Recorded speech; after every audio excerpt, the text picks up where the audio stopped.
Bonjour à tous, c'est Jean-Luc O sur sa chaîne YouTube. Aujourd'hui, nous allons parler de fuites qui révèlent des progrès dans la production des drones Shahed 136 Kamikaze en Russie. Des fuites récentes ont mis en lumière les progrès énormes réalisés dans les processus de production de drones kamikazes Shahed 136 en Russie, révélant des détails sur l'amélioration de leur capacité de charge utile explosive et des modifications visant à étendre leur portée opérationnelle. Ces informations provenant de sources du site d'Alapuka en Russie, divulguées le 21 avril 2024, soulignent un changement dans les capacités de ces drones de guerre, les Shahed 136. Vous avez une petite photo montrant la production de ces drones en Russie. Le Shahed 136 est un drone kamikaze fabriqué à l'origine par l'Iran. Il est conçu pour parcourir de longues distances avant de plonger sur sa cible et d'attaquer avec une charge explosive embarquée, se détruisant ainsi au passage. Ce type de drone est particulièrement utile pour des missions destinées à causer des dommages importants à des infrastructures critiques, des équipements militaires ou des groupes de forces ennemies avec un coût de production relativement faible par rapport aux autres armements. Le Shahed 136 est capable de fonctionner de manière semi-autonome avec la capacité de suivre des trajectoires prédéfinies tout en évitant certains types de défense antiaérienne, ce qui le rend efficace dans des environnements de guerre asymétrique où il peut saturer les défenses ennemies grâce au déploiement en essaim.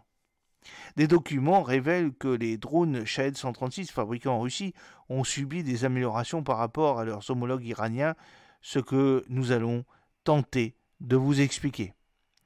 Initialement équipé d'une charge explosive de 50 kg, le Shahed 136 a vu sa capacité de charge utile presque doubler, avec une nouvelle variante de 90 kg. Cette augmentation substantielle améliore non seulement la puissance destructrice de chaque drone, mais s'aligne également sur le développement de charges utiles plus spécialisées. Les dernières versions incluent des charges explosives à fragmentation, incendiaires et même thermobariques, répondant à divers besoins tactiques sur le champ de bataille. En plus des améliorations de la charge utile, les documents divulgués révèlent des modifications apportées à la conception du drone pour optimiser la répartition du poids et améliorer les propriétés aérodynamiques. Le repositionnement des blocs de guerre électronique et d'avionique à la section de charge explosive vers d'autres parties du drone permet un contrôle de masse plus centralisé, crucial pour maintenir la stabilité et la maniabilité pendant le vol. Une autre amélioration concerne la portée opérationnelle du Shahed 136. En ajustant les paramètres de stockage et de consommation de carburant, les ingénieurs d'Alapuka ont réussi à ajouter environ 140 km à son autonomie de vol. Cette modification est facilitée par une utilisation plus efficace de l'espace et des ressources, garantissant que le drone peut couvrir de plus grandes distances, ce qui est crucial pour les opérations loin derrière les lignes ennemies. La modernisation des drones Shahed 136 indique une amélioration stratégique des capacités offensives sans pilote de la Russie. En augmentant la charge utile et la portée, ces drones peuvent délivrer des charges plus puissantes sur de plus longues distances, modifiant potentiellement les calculs tactiques des adversaires. L'ajout des types de charges utiles diversifiés suggère également une évolution vers l'utilisation des drones pour un plus large éventail de cibles.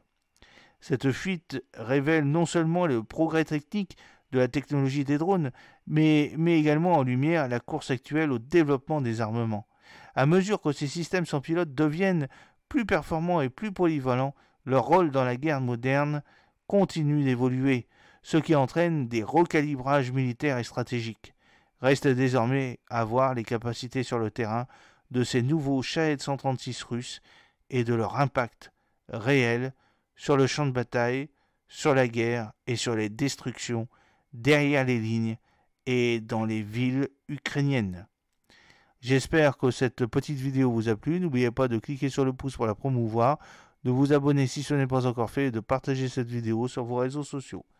A très bientôt, fidèlement, Jean-Luc O.